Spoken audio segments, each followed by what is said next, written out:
What's up, world? It's your boy, the Bearded Brother.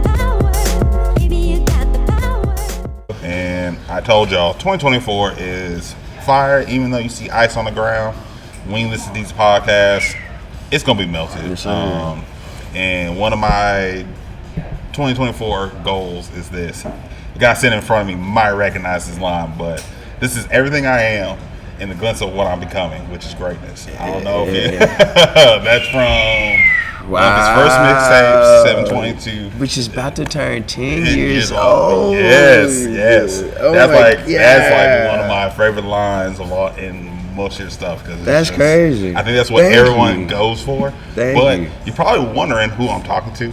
So let me go and just introduce him. This is my guy Brian Brown, Nashville legend, Nashville rapper. But he's sitting in front of me. But going from hearing Outkast in old East Nashville growing up, 5 years old, to Currency, giving you a shout out. You've come a long way. And what are some major things that made Brian Brown into the Brian Brown we're sitting here today at Fate LaForce out here in the Westwood Houston area? It's a Belgian-inspired brewery. They got some dope stuff. El Forno, if you want some pizza, we out here. They got pizza out here too? Yeah, El Forno's right next door. So you want that good fancy pizza, come to Fate LaForce, head over there. But just kind of going into just like, what are some major moments that you're like, all right, if I had to do a biopic, I gotta get this in the movie? Some major moments? Yeah, or just some things that made you who you are. Oh, okay. First and foremost, thank you for having me. It's a pleasure. As a beer, I guess, geek myself, this is some really cool shit. So I'm excited for this today, if I have to say so myself. Moments that made me, I would have to say certain things like going to church every Sunday. The amount of television and video games and cartoons I watched, and then having to realize that my family's like really embedded like in music and shit. Like Granny sung in church for a while. My granddad used to own a club back in Chattanooga back in the day and shit too. And the Commodores would come kick it at their crib sometimes and shit. I'm like, no fun fact? Yeah. You said your granddad? Yeah. Your granddad might know my uncle. He was the keyboardist in the Commodores. That's probably Marlon Williams. That's Uncle Bunny. He probably does. I bet you knows him. So that's even crazier. Like we're way more connected. That's a whole nother conversation I was not even ready for. The blog era, I have to include the blog era in it too. That's an era where I kind of really figured out that I kind of was good at rapping, you know.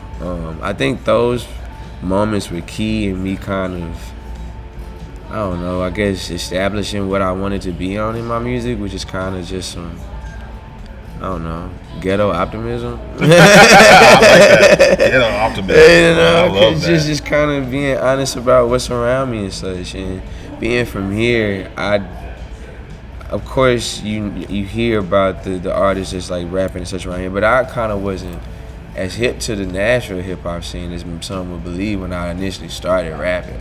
At that point in time, it was the Kanye's, the figuring out about, of course, Outkast. Wayne was on fire. Oh yeah. I'm a huge T-Pain fan.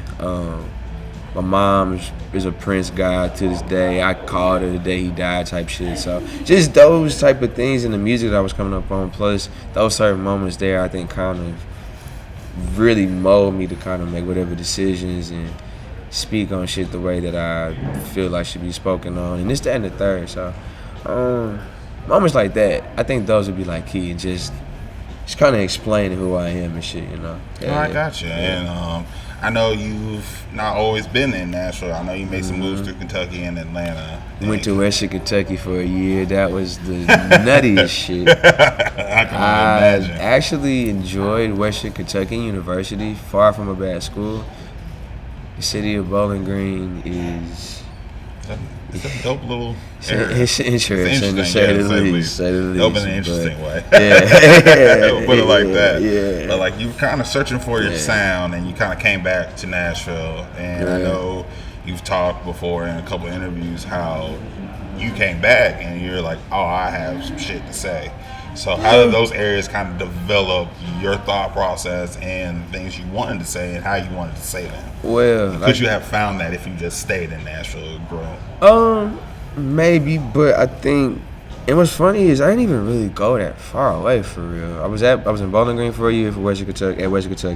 I was a broadcasting major, and I was either gonna do psychology or something music related as my minor, but I spent more time watching Tom and Jerry and on Two Dope Boys than I actually did in class. I was like, all right, I'm gonna try this rap shit. But from there, you know what I'm saying? From there, it was like, came back. Of course, I came back home for a minute, but I moved to Chat.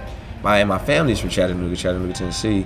I moved there 2015 for a little second, and then I went to Atlanta from there to probably about spring of 17, real deal. And what they taught me was Chattanooga at that point in time was kind of what I grew up with Nashville. Really underdeveloped, potential to be kind of like a really buzzing, moving city.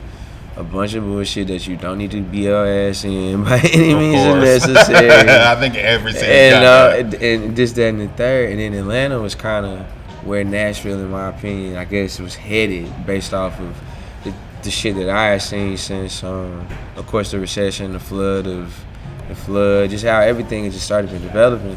And it was happening so fast even while I was away. So by the time I got back, I'm like, oh, okay. I kind of got a perspective on the shit that they was trying to teach me in school is making sense in real life now. The gentrifications, the classism, this, that, and the third, all these topics, but we all know the real deal. The world's just fucked up. So I'm like, oh, that's what's going on. And I just took those experiences, the shit that I learned, the initial phases of journey that I worked on with K-Tobin that didn't see the light of day and all that. Just came back home and kind of reworked them, plus got some new shit. And that's how our journey really came along. Yeah, I didn't mean for it to take that long. I know that's random to say think about, but it took five years. Realistically, it only took like 2 to make that shit real time when I came back home and reworked it. But yeah, man, I just kind of saw Nashville from a scope that I hadn't seen it, even though I really wasn't so far away. I'm like, whoa, my whole city is really doing a 540 in front of my eyes. Right. And all the history and stuff I know about it is not being talked about enough. And that's just happening anywhere. A lot of places where it is, a lot more black people than they don't think is there, So it taught me a lot. So it just kind of gave me a sense of like, hey man, if I can't say anything else, like hear me out real quick, Right. I think I'm seeing some shit, and I just want to peep y'all on game if y'all ain't here, So yeah. I definitely appreciate that, and of course, as y'all know, we're a beer podcast, so we got to get into the beers we have set out in front of us. Again, like I said, Fate the Force. We're gonna start with the dark. My man Brian picked up the beers for us, so we're starting with the Admiral, right? Yep. Yeah, we're starting with the Admiral of the Narrow Seas. So it's a Baltic Porter. So you're on the front end. You're probably gonna get like some toffee caramel, a little bit of chocolate in there. Look at me. Who do I think I am right now? Yeah, you gotta have that pinky out. Sniffing deer shit. Yeah. You can smell the caramel. Am I really an adult right now? We're adulting out here, baby. We're trying to grow up on this podcast.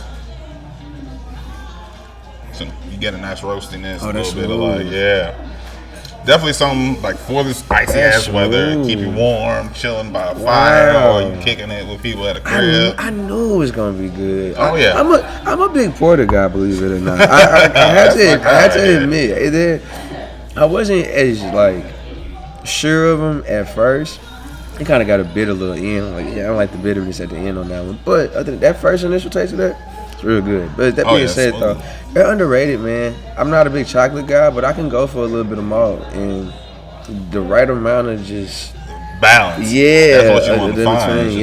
And that's a good one right there, man. And just like kind of speaking on balance, how do you kind of like balance being able to be a rapper, but you're from Nashville, aren't really known for our hip hop scene, but it's a very strong and rich one, which I found out ignorantly myself. Ain't that crazy? Yeah, like I've been here a minute, and I was like, Nashville ain't got nothing. Young Buck, maybe. You be surprised. And I sat down with G-Slab on this episode on my podcast to chat with him and listen to his story coming through. It's just like everybody has the same kind of story in Nashville, but it's just like, how do we get Nashville's hip hop scene on the same map as Atlanta, New York, LA? I was like, I got my opinions about it. The guy that's in the game, probably his opinion is going to stretch a little bit farther than mine. I guess. How? I mean, I just think it's just more so just win. You know, I like that. I think that's the ultimate part here, because everybody that I know from here is making some beautiful shit. I think it's more so about just the consistency of it all. Everybody doing their part to just constantly keep this shit in people's faces. That's I think what will work, because Atlanta did it forever, and they just haven't 1996 Soulful Award moment. And you gotta have that Andre 3000 moment. Nashville's got something to say. And I think that's ultimately coming.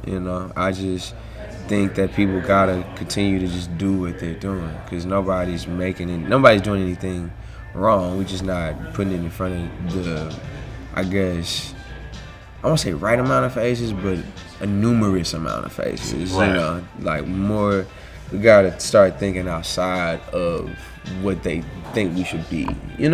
I got you. No, I definitely agree with that, and I know a lot of in your music you talk about like the gentrification of Nashville, and I kind of want to go into that just a tad, talk about that, and you tell me that story, because a lot of gentrification, that means a lot of changing, and kind of going into like, what do you think? Like, how do you think rap and gentrification can kind of go hand in hand, and understanding like what rap is and understanding what gentrification is? That's nuts.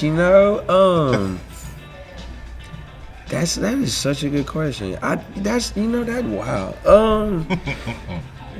I guess because I guess because I was seeing it happen, it kind of just made sense to talk about it. But also at the same time, it kind of goes back to as simple as, Grandmaster Flash and the Furious Flash, broken glass everywhere, none of folks just don't care. That's just like a direct. It's just part of your story. It's a direct like scene of what he's seeing right in front of him, and I just think it's, again, for me, I love. You play some shit right now, for me, I guarantee you I'll give it a chance. But I think one of the things that rap and also just music in general is missing is just that idea of keeping our folk aware, bro. And with hip hop, we've always done a good job of landscaping our environment and understanding that our environment's not the prettiest. It's never the most developed. There's always some shit going on, but we still strive and prosper. And again, being from here, I think I noticed it happening probably about, again, after the flood. Once the flood hit 2010, it's just almost like it's like a light switch. Light switch. By the time I moved in 2015, I'm like, holy cow, what are we into right now? Like, what is this? And I'm still young. I was 722 drop, so I was like 21, 22. So I'm still kind of figuring out and learning much my damn self, but it's visible, So by the time I get back and I'm writing Flavor, I really did, like, I'll never forget the day Flavor came to me, bro. I wanted to chat about that. I actually had just got a haircut. My boy Rob Collins and Company over there. I think it's off John Lewis, I believe. Good guy, great guy. I got a cut over there. I know you thinking like a black man got a haircut downtown. Believe me, my boy Rob, he's the dude. Shout out my nigga Rob. I think he's from Chicago. He's good people, man. Yeah, shouts out to Rob. Yeah, Rob's solid, I'm good on the ball, right? Solid, Kevin. I hook myself up. I don't know what I'm doing with this Lions mane right now, but he kept me crisp for a long time. But I had literally just got a haircut, and I was leaving. I think I was off that day. I was leaving. It was kind of decent outside, so I just wanted to, take a walk. I'm walking on Broadway. Homeboy was really asleep. And for some reason, I don't know why, but I just started watching people walk by, and I just kind of, wondered if they even just, looked at him or saw him and some shit like that. I even felt some kind of way. And I don't know why I did that, because, I walked right by him too, goddammit. But I'm like, damn, bro, I know I wish I could, if I ain't just get a haircut, if I wanted to just stop at the ATM again, I would have threw in 5 if I had it on me type shit. Fuck it. Right. I don't know who else started that. And so from there, I just kind of started developing it from that just idea. I'm like, man, who the fuck even cares? And when I think about who has taken over a lot of this property and shit, who the fuck even cares about the rich history that's here, you know what I'm saying? The things that I grew up on and the cool stuff that makes Nashville. They really tried to cut down some fucking blossom trees for an NFL draft stage. Yes. The audacity. The thing that made downtown worth going down. The Blossom Festival in April? Come on now. Are you kidding me? And that shit's not coming back anytime soon. What is wrong with y'all? Is the bag really that worth it, bro? Apparently. Unfortunately, to them, man. I guess to summarize that whole thing, our rap's always been a source of keeping people alert of the scenarios going on, because we know it's not going to be told the way that it should be told. And from the Grandmaster Flashes to the people like the Tupacs, the DMXs, the things that I grew up on, my parents was playing around me, just kind of of course, passed along. And of course, being a black man in Nashville, that we in a red state, this, that, and the third. Yeah. It all just kind of adds up to one to, tell people hey, this is what I see going on around here. They might show you this side, but let's just be real honest about it, And that's okay. I'm here for the conversation, but give us, allow me to really be honest about what's really going on out here, and make sure that y'all really hear me out. Right. And hear you, see you, understand. Yeah, because this is what I'm seeing, and y'all really not taking care of this place the way y'all should be.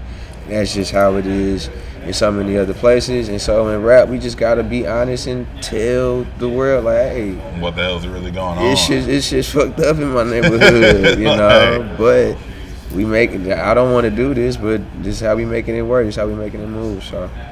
No, I definitely love that, and just being able to tell that story, and even just kind of going back to Flavor and just talking about you just mentioned that a lot of people don't know a lot about Nashville, aka they don't know the diversity. Yeah. And kind of just going so many pockets of different people live here, bro. It's and nuts. Just how do we make sure as people, black or any community, make sure these things are celebrated and still talked about, rather than you going to Nashville, you going to Broadway. I'm I'm gonna go here, to Jefferson Street. I'm going to Buchanan. I'm kicking it down there. Same thing to your question of when does Nashville kind of have its moment. Just keep letting people know. How we need to let people know that or even really getting the moment back, because Jefferson Street, you had Jimi Hendrix, you had all these people coming.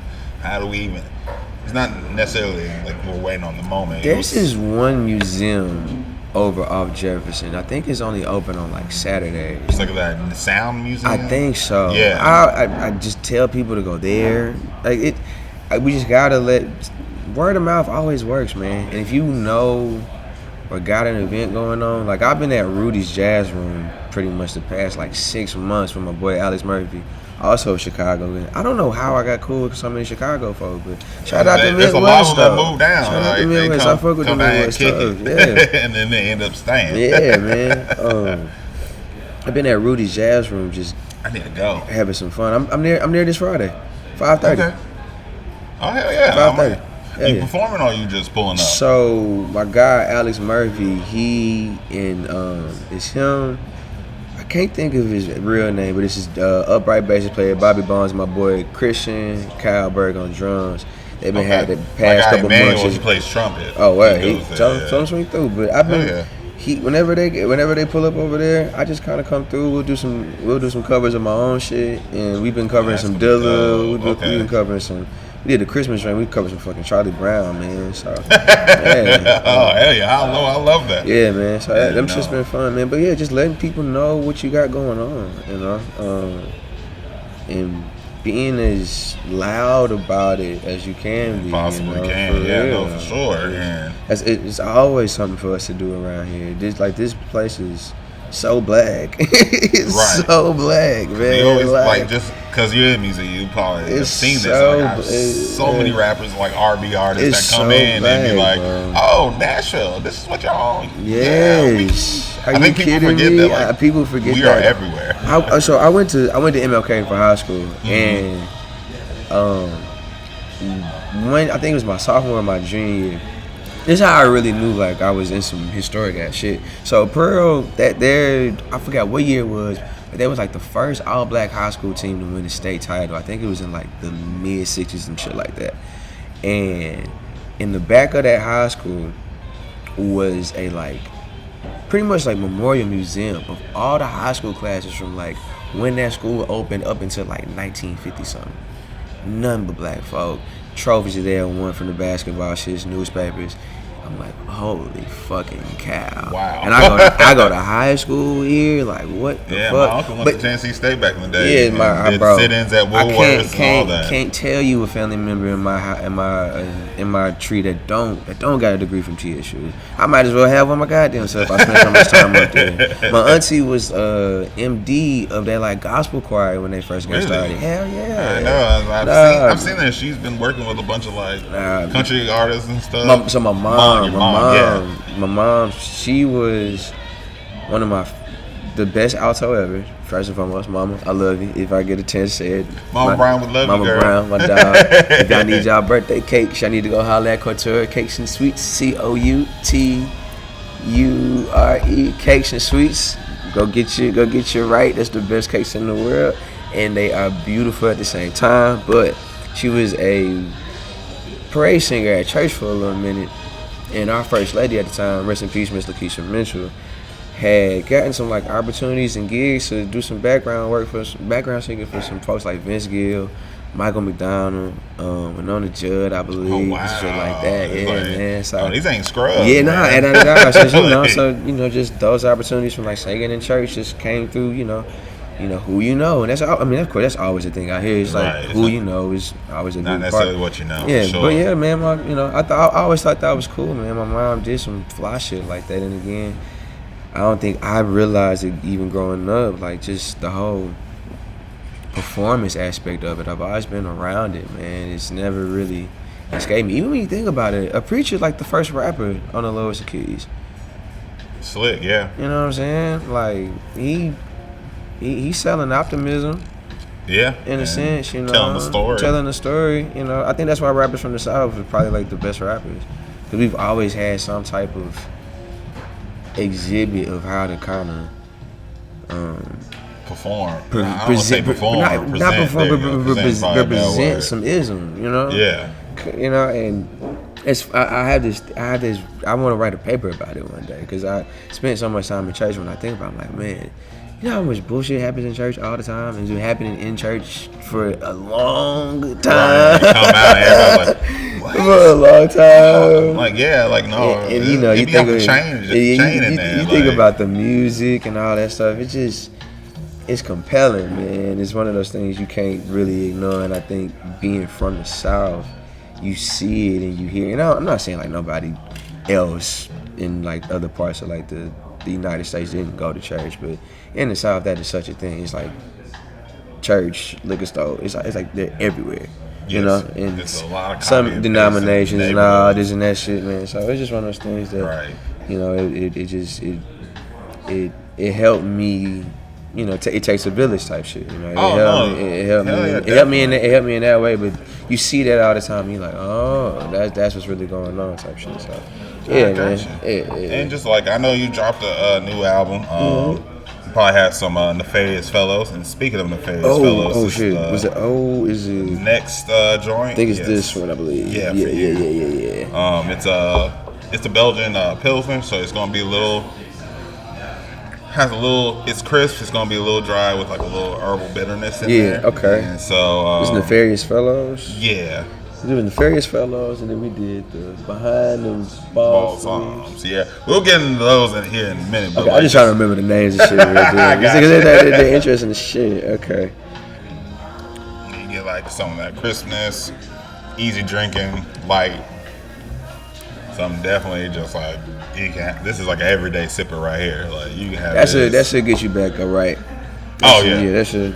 That's your balancing. That's a reset. Like, okay, I like that. Cleanse my palate a little bit. Okay. And I like that one. That's good. Yeah. Kind of just going like into kind of just talk about like your music and stuff like that, and going into creating the album. This new one?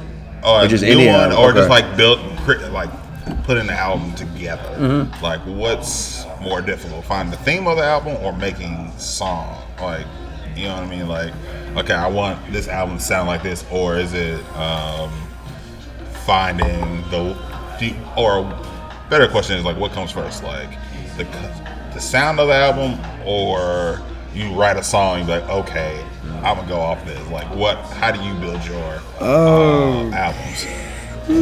That's interesting. I guess it depends on the scenario, maybe, or like the feeling I'm in.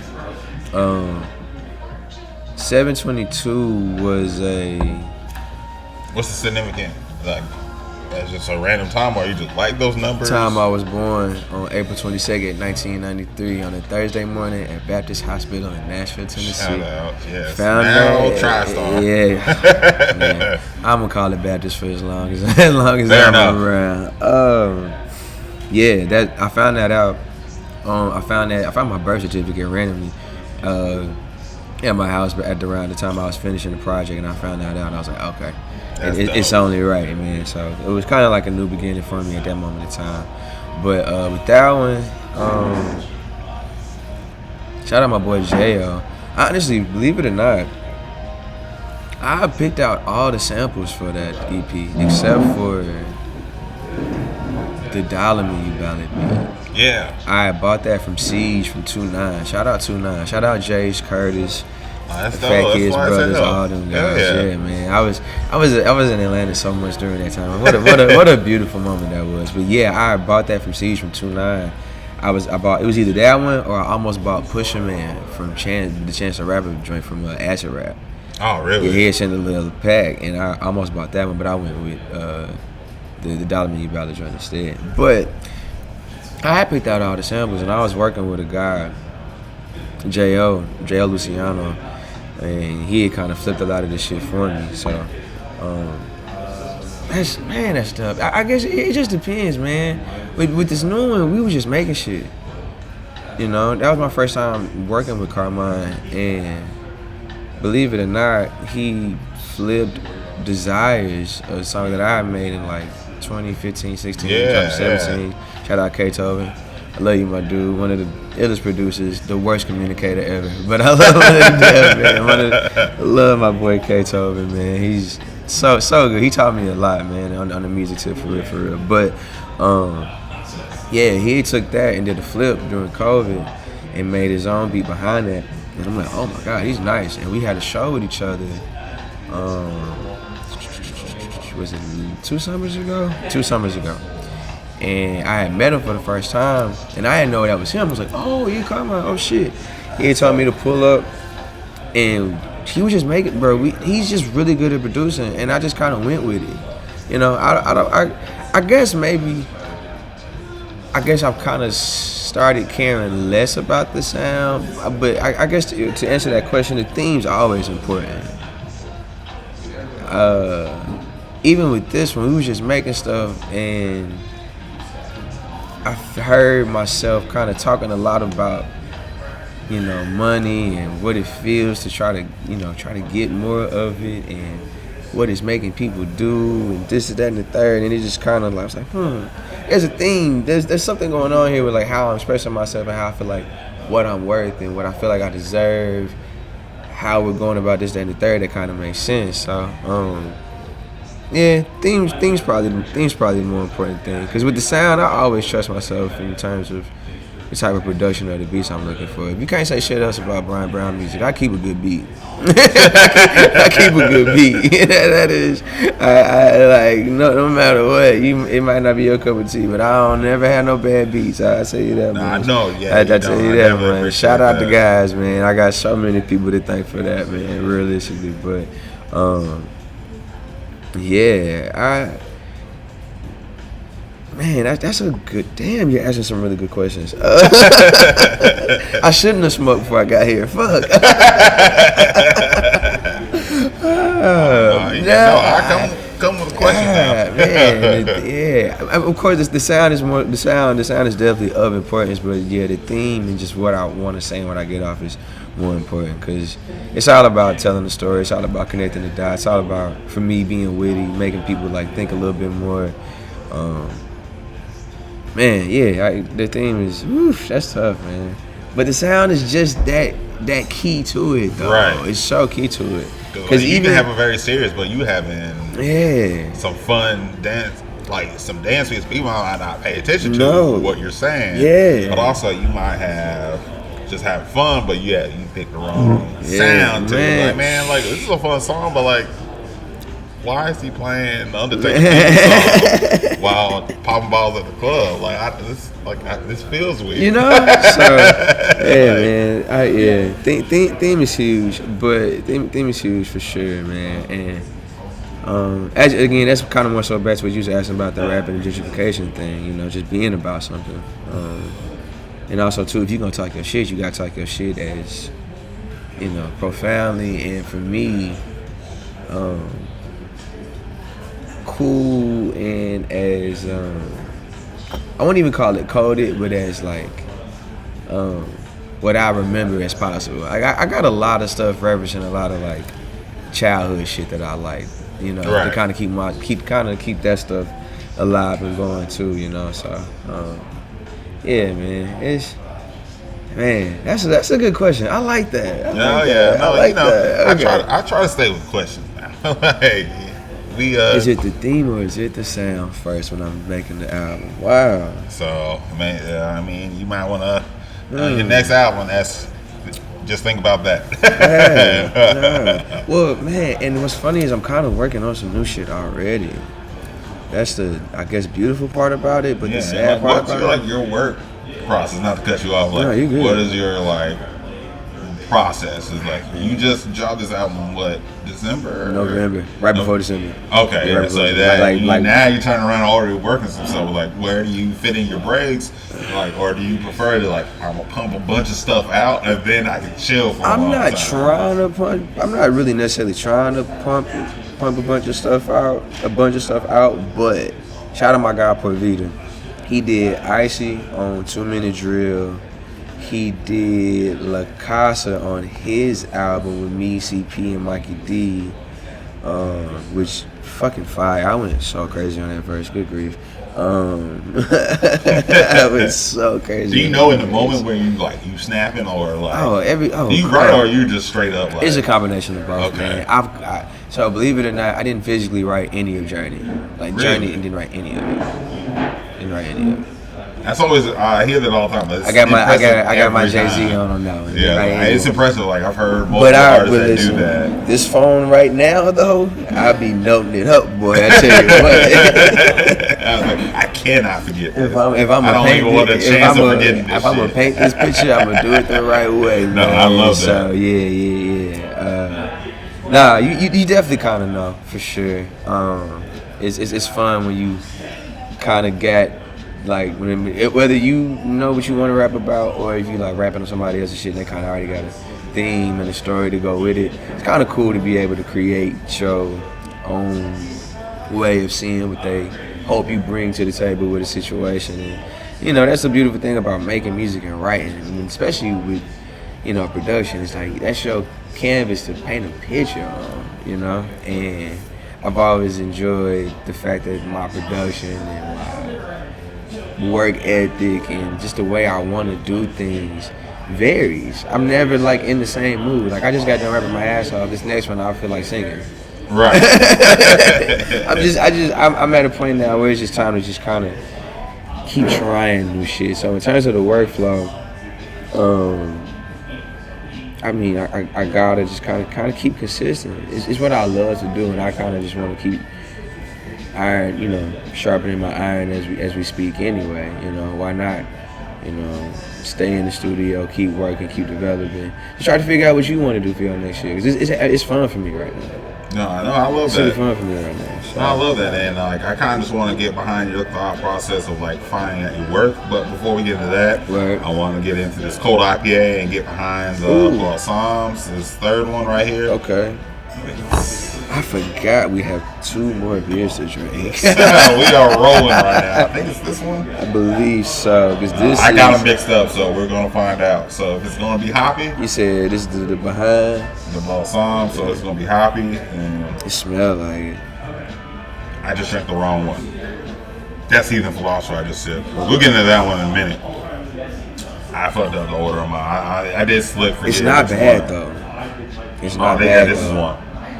It is not bad though. And I said cold IPA for y'all, and in case like people don't wonder what a cold IPA is, it's just when you're fermenting the beer, it has a certain temperature that the yeast will react to the sugar and everything once you brew it. That's good. It's warmer. So they used a colder temperature to ferment this. So that changes up the assertiveness of the hops. And I'm mad like that's that good. That's the best one we done had so far. I can't even stunt. Wow. Shouts out to my guy. Dude, IPAs to me tasted like the top of a battery for the longest fucking time, bro. A lot of people get that on. We got randomly, as like people that hate on beer, you get a lot of people that attribute it to like animal urine. Animal people for some reason like just rapping. Of course, I'm like, I got a lot of questions like, how do you know? How do you like what? What do you be doing in your own time to know what these animals' feet taste like? Yeah, IPA. What you want? Why is that even a thing that you're considering? Y'all know y'all don't like beer. Why would y'all go for one of the most assertive, most aggressive beer styles? and it took me a minute to understand that because of course, the beer pongs and growing up and you partying teenagers and shit like that. You start off with these you don't want to bring. Yeah, you start off with the Miller High Lights and the Heinekens. The niggas are drinking Bud Platinum for some. I thought I was on one with Bud Platinum before I got introduced to craft beer for real. I was like, what is wrong with these people, bro? But I thought it was somebody. Yeah, that shit was gross. But I ain't gonna lie. Those, and then when I started working at Hattie's like 2014. One of my managers around the time. Shout out my boy Mike Sutton. He's good people's over there. People say what they want about Hattie's. When I was working there, solid as fuck. They get on my nerves, solid as fuck. You know what I'm saying? Yeah, it gives you what you need. I always tell people it gives you what you need. The food industry in a nutshell. Yeah. When I was working there, he had kind of wanted me to move up a little bit, but shit with the music was moving just a little bit too well for me to kind of be like, I have to devote some time. Sometimes I'm like, nah, this is on fire. I got to keep rocking. 722 was high at the time, bro. I was everywhere. And that being said, though, he wanted me to kind of move up and learn more about the beers and shit. And so I started, being on the line. I remember the first time I had an IPA, I was like, what the fuck is this? But I remember the Jubilee IPA. It's out of here. Yes. Oh. I can't think of the brewery. Who does the Jubilee? I know. Is it Tennessee Brewers? It might be. Jubilee IPA. I'm about to look that up right now. Yeah. That was the one. It was a hard hitting motherfucker, but that was the one I was like, you know what? I can kind of get down with these. I know exactly what you're talking about. Yeah. Plus the can design was so simple, but it was so clean. It was like the red, white, and blue shit. It was nice, man. It was nice. Oh yeah, this is Jubilee Craft Beer Company. Yes. That joint was clean. That. I was like, there was a moment of time they were out there. One of my favorite things about beer is the fucking beer handles. If you got a cool ass beer handle, chances are I am all in on it. I don't care what the beer might be. If you got a cool little handle, dog, I guarantee I'll give that shit a shot, bro. Beer based on the can, yeah. Oh yeah. I do that all the time. I'm like, oh, okay. And don't let it be like a black artist or like a thing that looks like me. Yeah. Oh, I don't even know what it is. I think that's why I fucked with Jackalope so tough. The fucking like rabbit antler, whatever the fuck that shit is. Shout out to Bailey and Kent, my man, Brandy who works there. Shout out to y'all. Y'all are doing the damn thing, man. Yeah, they did. Yeah. Oh, they do. You got drinking buddies, a drinking partner.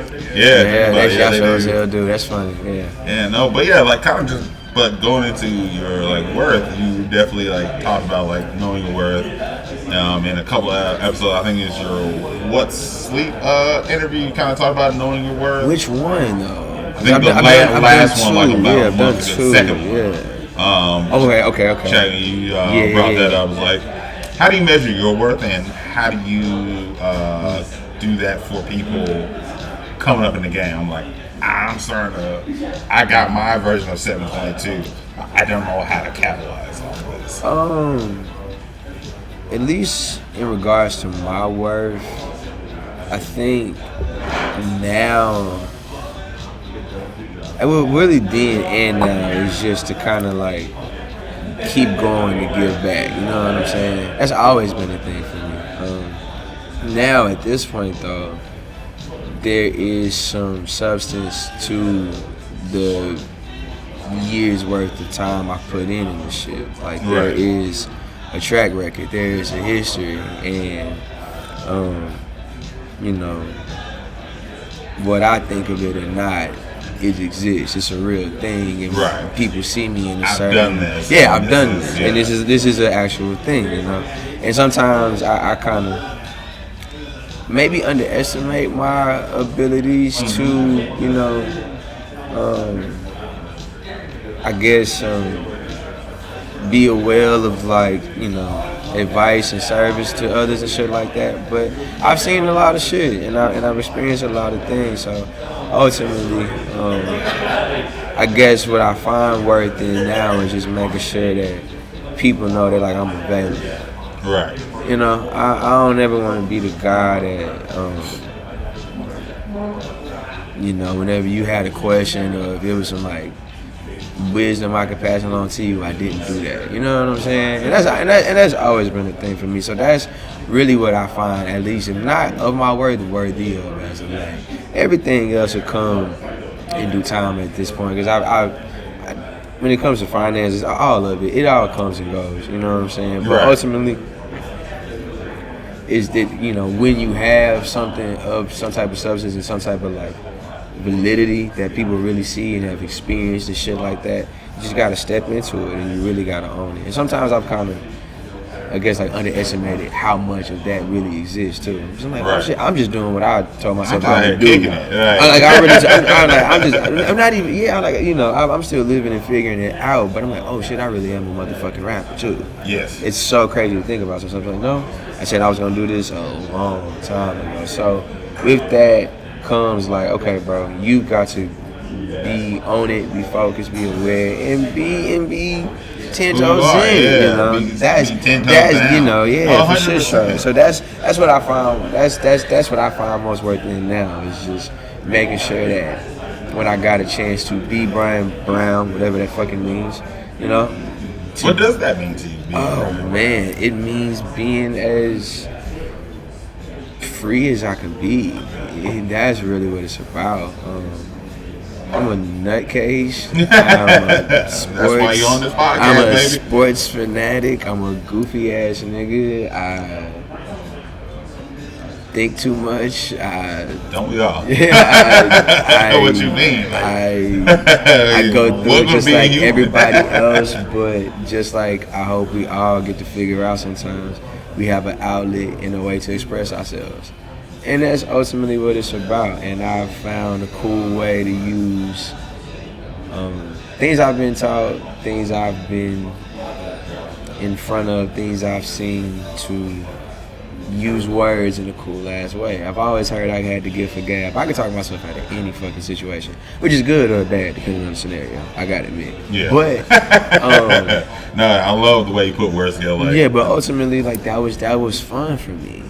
That shit was cool, man. And for me, at least growing up around here, like, you know, I didn't feel like people was doing it how I was doing it. Not just here, but just in general. I wasn't thinking about here at first, because I'm like, I'm listening to everything at that time. Like, music was at a weird space when I'm 13, 14. That's like 2005, 6, so 7. Yeah. So that's like, yeah, I'm a couple years old. It's like, so yeah. It's like, it was like nobody knew what to do. You had the snap music. You had growing up in that era, bro. No, listen, like music was in a weird space, but some fire ass shit came out during that time. Yes, like Dipset was going on, fucking. The franchise, like I remember the day Soulja Boy dropped, Crank That. Like it was a lot going on. Like, I remember that day. This day, I was like, it was a lot going on, but it was a beautiful lot going on. At least for me, like.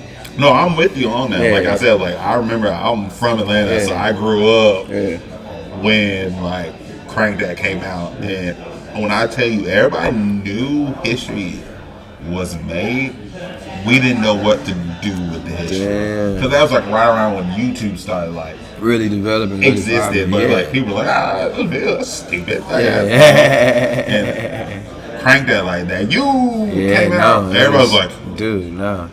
Everybody this had is a moment, but how do we capture this moment? And then all the videos, first version of viral videos when that song came out, and it was Soulja Boy really is who he says he is. Yes, shout out to him. That's like just really what Andre Way, aka. That's just really what it boils down to, bro. I was like, give that man his flowers. SOD money game, man. Give that man his flowers. I know y'all don't want to, but no, just even like going into rap. I know like you just talked about this really cool thing in that What Sleep article. Hold on one second. Alright. We'll keep that in there. I love natural conversation, but like kind of going into that space is just like talking about being good. Good rap music, talk about What Sleep. And on that, you had a very good point. Like I do agree with you, but it's my only. What's the point though? Just so I can make sure, because I was talking about like you like being good at rapping. It's like not necessarily there. Is it not? Is it more so the rapper's not good, or your listeners aren't good at listening anymore? And that's the one part you disagreed on. You say? I was like. I agree with you. The only thing I'll slightly push back on is like, is it really on the artist or is it more on your consumers being bad at listening and being bad listeners? Because you did talk about TikTok and things like that, like people just having these ADD. They're ADD moments, but like, do you still think it's more so the artist or the listeners? I honestly, I think both are in play. Because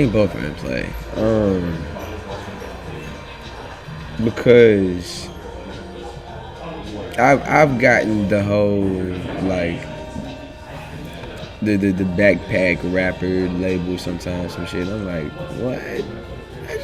I hear that all the time. Like, explain backpack rap. What it means, you know? I was like, what does backpack rap mean? I hear that all the time. Like, I don't fucking know. But I sometimes like I appreciate that answer. Yeah, I don't fucking know. Or like I can go over some head sometimes. I'm like, I'm just talking some fly shit about what's going on in front of me, and so I mean, we as listeners. I'm an artist too, though, so I kind of listen to music in a different way, also as well as a fan too. When I think about it, so I guess it's hard to say. I think it's a combination of both, realistically, because one of my favorite projects that just dropped recently was No Name shit. Sundown. I heard parts of the song. It's fire. One of my favorite rappers is Buddy from he's so good, bro. He's fun, bro. He's fun, but he's thoughtful as fuck too. He's thoughtful, and like it hurts my feelings to the core because he did a song with Blast way too long.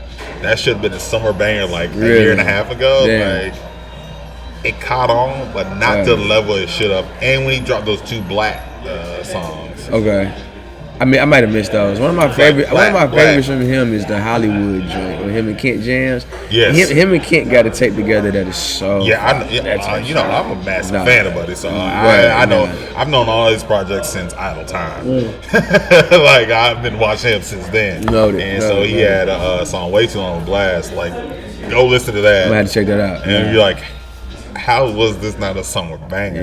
At any point. But that's the beautiful part of music, man. Like some of the shit you wouldn't think would be a hit at that moment in time is years later. Like I don't think people are making things that age well anymore. That's really what's the problem.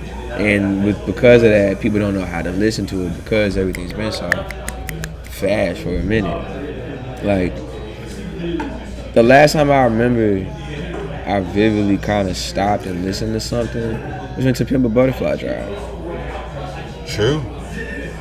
I'm gonna be real about it. No, you're right. Yeah, I really think it's like something that major. Yeah. Because for something of that nature, like that was the craziest left turn I can remember. That was after Good Kid, Mad City. That's his second album. Mm-hmm. That was like 2016, maybe 17. Yeah. At the latest, but.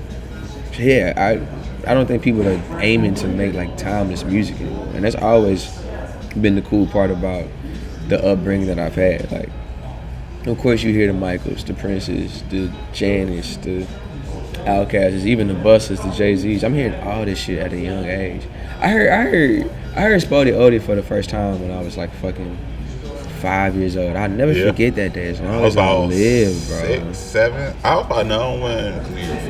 I was about 7. My aunt was at TSU, and I just vividly remember hearing that shit. Like that's the cool thing about like, I guess like me sometimes. It's like you just have those. It's just certain moments that I remember about my life that I'm like, yo, I just kind of knew right then. Yeah. 98, bro. Yeah. Are you kidding me? Spody Odie dropping those horns. Motherfucking TSU was and them and the FAMUs was going on, bro. More houses at the Superdome. Come on, bro.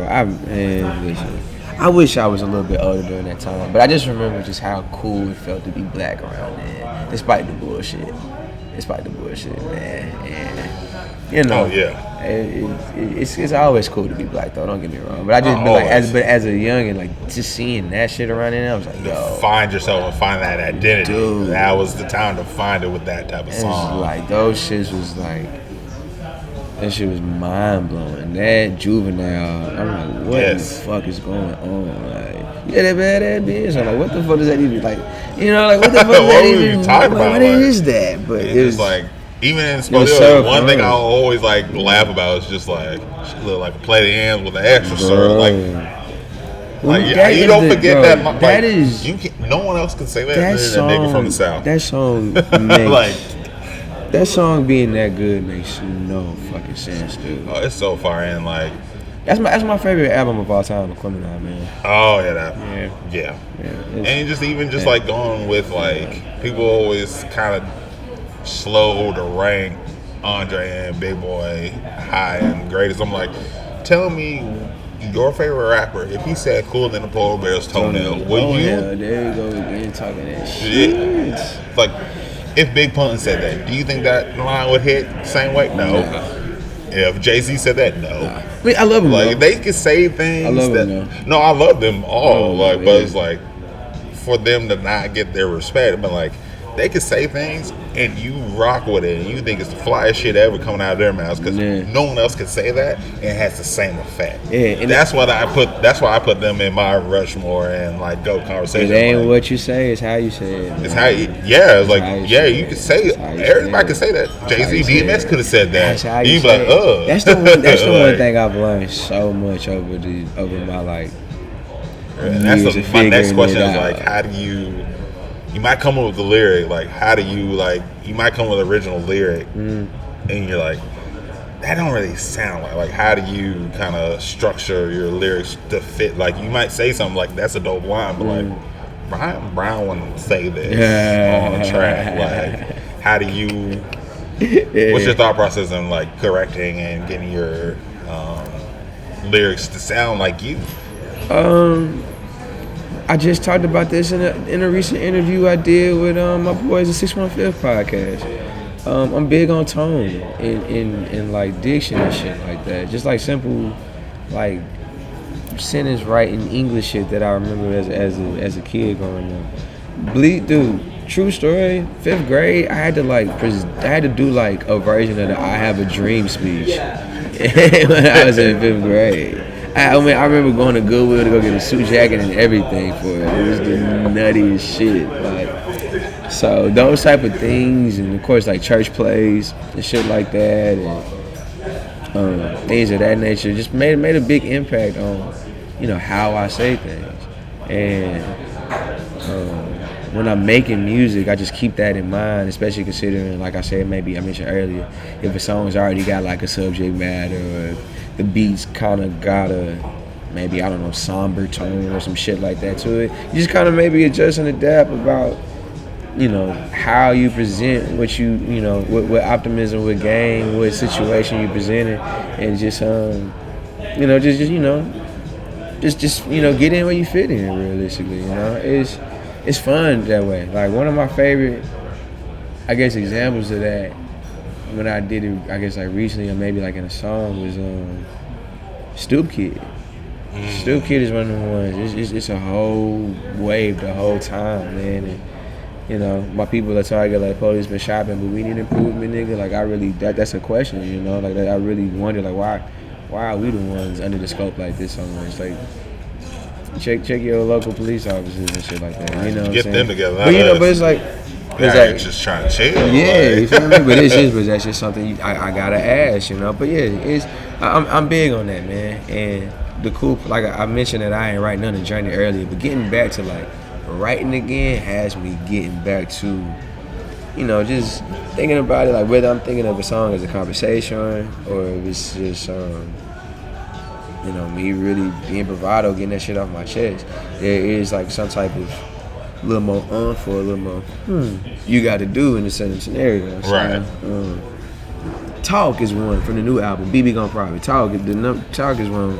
I'm like, I got it off perfect on that one. Like I really sound like I was macking to a bitch. I was talking to some. I'm sorry, I'm macking to a beautiful woman. Let me know. No, you good. I'm sorry.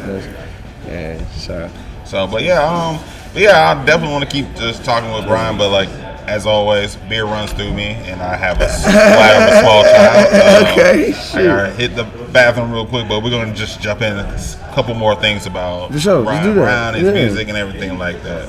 Let me finish this back after these messages. It sounds good.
that they had on the wall, you would get like your name on like a little golden plate and it'd be posted up in the building and shit like that. But they don't do that no more and shit. But I spent a lot of time over there after I got off work at Hattie's on the late night tips and writing a lot of them songs and shit like that. So yeah, shout out Brewhouse, man. And I learned a lot about the beers I like from the beers I had from that time and such. So.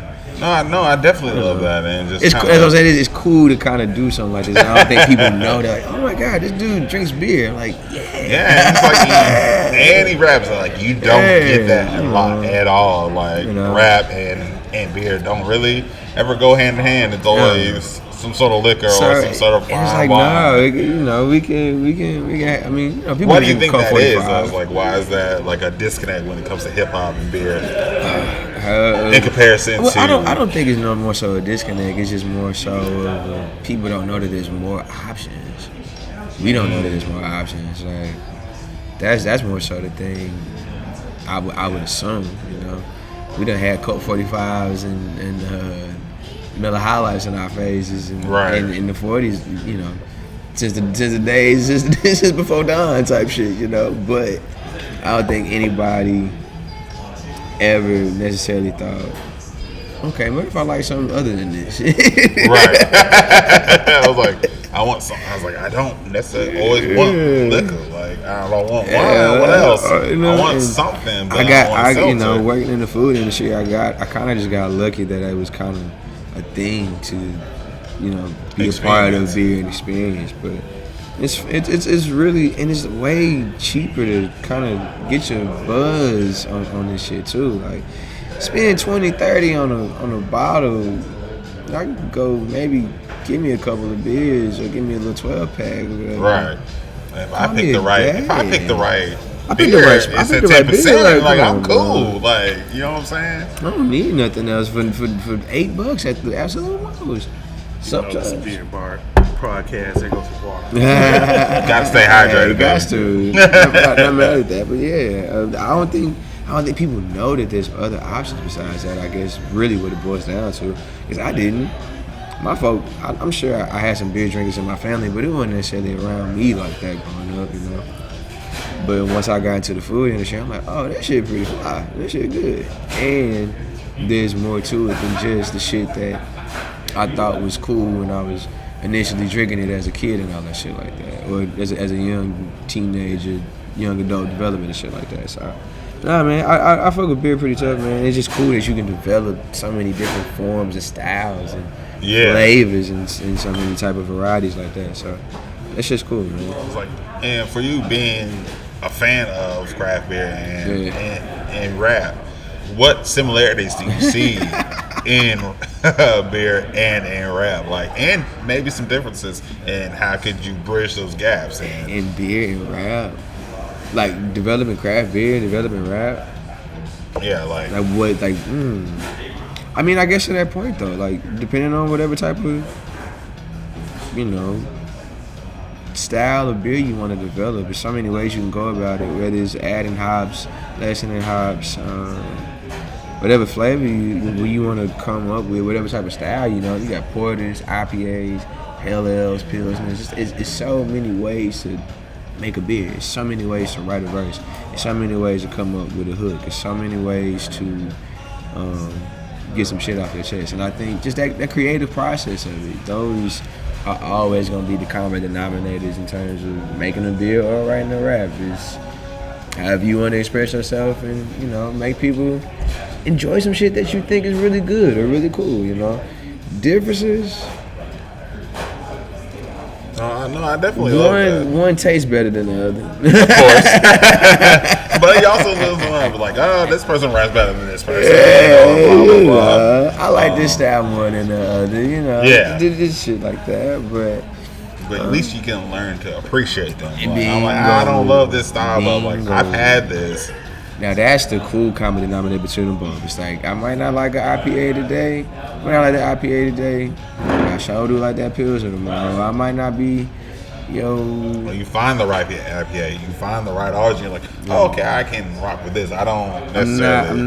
I'm not the biggest stout guy, but I appreciate this, that. So yeah, man, That is a cool common denominator about both beer and rap. Like, it's a variety.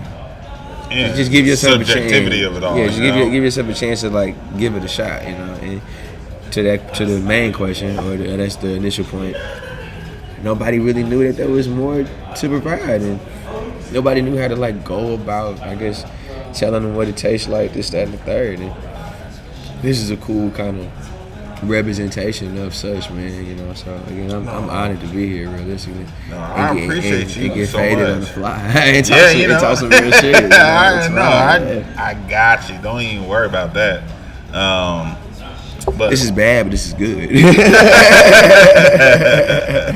No, I definitely appreciate that. I definitely appreciate you always coming on. But like, kind of just like my last question, we always just were talking about like putting Nashville rap on the map. Like, how do we get local Nashvillians to kind of step their game up in terms of listening and investing in the Nashville rap scene? How do we? When you go to a show, you're like, oh man, like we need this. Like, oh, I need this opportunity. I need that opportunity. You know, I'm gonna be real with you. I kind of have stopped thinking like that, just because there's so many opportunities to just get it yourself and just develop your fan base, your core, and just attend to them however it needs to be. We talked about it a little bit before we even got on, but COVID just kind of really accelerated the DIY shit that was already embedded in a lot of people, in so many things. And so when I'm at shows and such like that, I'm just grateful that somebody fucking there. Hell, you never know who the hell in the room and who in the building to, you know, experience what the hell you got going on, and to really show people like, hey, it's more than guitar licks and cowboy boots out here, you know. Right. So, yeah, I kind of, I guess to answer the question, I just think that what I would ask for people is just like, if you see it, spread it. If you really fuck with it, let somebody know. I guess it's ultimately maybe I guess the biggest thing I can ask for. Like, don't be afraid to say, hey, that shit good, or don't be afraid to say, hey, that shit trash. Like, well, let's just, you know, let's be transparent, let's be trill about it, so everybody can, you know, move accordingly. Of course, we all subjective to our opinions and thoughts, but sometimes, you know, if 2 or 3 people be feeling like, hey, I don't know about something, it ain't no coincidence necessarily. You know what I'm saying? So, if anything, just spread the word about it. Be honest and let niggas know that, you know, the shit's tight and you really fuck with it. And they be like, oh wow, it's crazy. Again, we talked about it earlier too in terms of like how you express things. If I told you, man, these are some good ass beers, you'd be like, oh man, thank you. But if a motherfucker was like, these are some good ass beers, Kramer, that little difference is like, you know what? You're right. This is a cool ass shit. These are some good ass bitches. You know? So it's just telling people about, just spreading the word about it. That's really all you can do.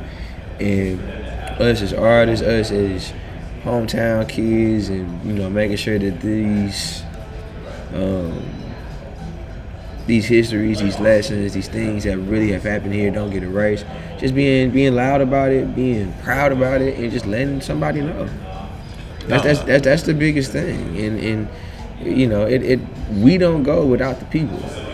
You know, and that's just what it is. And hopefully the people are willing to just spread along the message and the ism and the word if it's that convincing, if it's that compelling. You know, so that's really what it boils down to. People just got to tell folks from the top of the mountain to the lowest of the lows. Like, hey, this is that. Like, tell them what goes on. No, it's definitely crystal clear. And speaking of like crystal, I want to go on the last beer before we wrap up the episode. It's called Crystal Gazing. It's a New Zealand hazy pale. So New Zealand has a bunch of hops. They grow.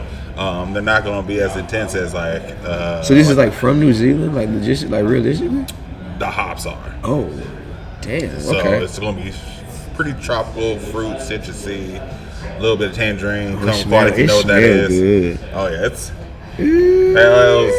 got a fantastic aroma on there. It's not too like aggressive like IPAs. That's like my and I wanted to make sure of that. I wanted to make sure we finish on like on a smooth level of nothing else. Oh yeah, this is like a very bright kind of ending to it, because I do want to end like on that. It's just like a natural. It's interesting, yeah. And it's like, and I find the Nashville like I like that hip hop scene like very interesting. And it's just like, what's something you wish you learned young that no one told you that you want to be strong on to end up becoming Nashville rapper, trying to come up? Like, what do you wish you would have known in that moment as a person's coming up, learning their sound and learning their space in the hip hop community and hip hop scene? What's the one thing I wish I knew? Yeah, someone was just like, hey, man, like just like, hey, young dude, this is what you want to do. Or what do you like to tell people? Like, what piece of advice do you like to tell upcoming artists? Now that's okay. I can get jiggy with that one, cause I wish I knew if that was the case. I mean, I thought I knew everything I thought I did, but I guess if such is the case, is I would tell them never know to expect, but also, you know, be stern in yours. And what I mean by that is, if you really believe in it, like, don't waver. You know, is in any realm, in any world of trying to, you know, do something that expresses how you feel and being honest about the world around you, it's a risk. And being an artist, being a rapper, being whatever, it's not an easy thing, because you really are you really telling your truth as best as you can, and that's a beautiful thing. But some people might not really hear what you're saying and might not understand what's going on. So the best that you can do is just don't waver. Be honest with these people. Don't ever let them tell you that you're not good enough. Don't ever let them tell you that you're not worthy. Don't ever let them keep you stagnant. You know? Keep going. That's ultimately what I would tell. I would tell anybody, just keep going, because you never know how powerful you are when you speak on things. You never know close you are to how what you want. Determined you are when the will to keep going overtakes everything. And I think that's a lot of my shit so far. I have kept going despite hurdle, hazard, left, right, this, that, and the third. And with that, I tell it as fun, as clean, as confident as I, you know, realistically can, you know, based off how I'm feeling in that moment. And that's what makes it for me, like, I've always wanted to make everlasting music. I've always wanted to do something that once I'm gone, people are gonna be able to bump, you know, to the end of time type shit. That's the cool thing about Tupac. That's the cool thing about Jimmy. That's the cool thing about all of them. Like, they just was making shit and being honest about what they saw. And they wanted to let people know that this is what it is, and it still rings true today. Yeah. Still rings true today. And that's something that I want to tell people, just to keep going and keep telling your truth and keep an eye out. Keep an eye out. Cause you just wanna make sure that, if nothing else, the folk behind you or the folk coming up trying to understand how you did it, whatever the case may be, you just want to make sure they don't have to make the same mistakes twice, or just make the same mistakes in general, you know? No, I got you. That's really what it is for me. Definitely appreciate that. And then my last thing is, I always call it the cheers section. I always give cheers and love to the guests I'm on the episode with. just in case for some reason, I'm not wishing this upon you, but like if you were never to hear a nice word again, I want to make sure you hear it on here. Definitely appreciate the work you're doing for the Nashville hip hop scene and rap scene, and doing what you're doing and being down to earth and being. Like, I'll get you a tissue after the episode. But I definitely appreciate you. Coming and sit down with me and just talk your story and really just express yourself. And that's what it's about, man. Really express Nashville in the right light, and you got some in a June. You got some drink in me. That's what I was supposed to do. I just want, like you said, I want you to keep going, keep pushing, and keep doing the things you're doing because you are on the right path. Whether I know there's days when I'm like, am I doing the right thing? Trust me, I won't lie to you. Man, boy. So I definitely appreciate. I done been over it the past couple weeks. My goddamn self. I ain't gonna lie, but it's just something that, you know. Even if I ever were to go without it, I could never be without it because it's so much of me and so much in me because I've seen it all. Like I grew up in it, I was raised by it. Can't help it. It's something I always forever love, and the fact that the shit that I had to say was cool enough and honest enough that people are still like tapped in and listening. I did exactly what I figured I would, and sometimes I may get in my own head about like where it could be, but it's like, dude, you're doing exactly what you said you would. Shut the fuck up and just keep talking that shit, dude. Right. Because eventually one of them times people gonna hear me be like, oh, you was really talking that. You know, so yeah, I'm just proud of myself for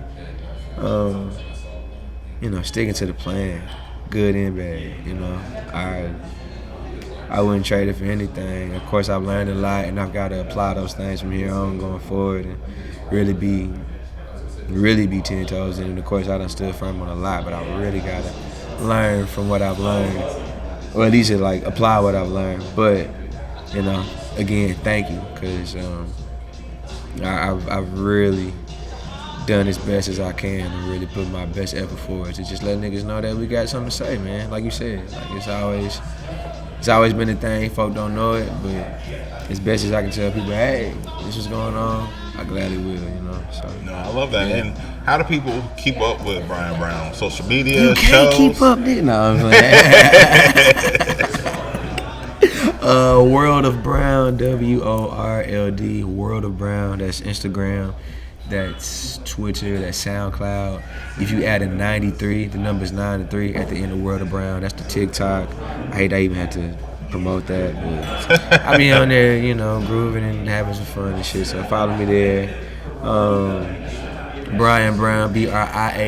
Oh my God, I shouldn't be what? Oh, I gotta stop watching the game while I'm talking this shit. BRIAN, Brian Brown. Apple Music, Spotify, Tidal, Napster, LimeWire, Pandora, whatever the fuck you gotta get it from. Just give me a listen, tell me if you fuck with it, and I got some cool shit on the way. BB gonna profit out now.